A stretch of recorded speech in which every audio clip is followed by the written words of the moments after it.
আজকে আমি ফুলকপির পরোটা বানাচ্ছি। ফুলকপিটা ঘষে নিগড়েই নিয়েছি একটু। এতে দিয়ে দেবো ধনেপাতা, একটু ধনের গুঁড়া, দিয়ে দেবো একটু লাল লঙ্কার গুঁড়া, দিয়ে দেবো কস্তুরি মেথি। দেখো লাল লঙ্কার গুঁড়ো দিয়েছি, একটু কাঁচা লঙ্কাও দিই। বাচ্চারা খেলে ঝালটা একটু কম করে দেবে। আর একটা জিনিস দেবো, রসুন ঘষে। তোমরা দিয়ে খেয়ে দেখবে, খুব ভালো হয়। দেবো আদা কুচিয়েছে। দেখো সব কিছু এবার মিলেই নেবো। সবাই লাস্টে নুন দেবো। আগে নুনটা দিলে কি জলটা ছেড়ে যায়, তখন বেলা যাবে না। এদিকে দেখো আটাটা আমি মেখে নিয়েছি। এরপর দেখো স্বাদ অনুসারে নুন দিয়ে দিলাম।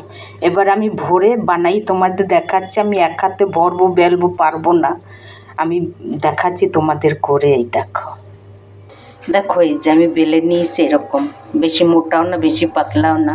এদিকে তাওয়া বি গরম হয়েছে, একে একে করে ভেজে নেব। দেখো আমার পরোটা আমি সাদা তেল দিয়ে করতে আছি, তোমরা চাইলে ঘি দিয়ে করতে পারো, যে যেরকম তেল দিয়ে বানাবে।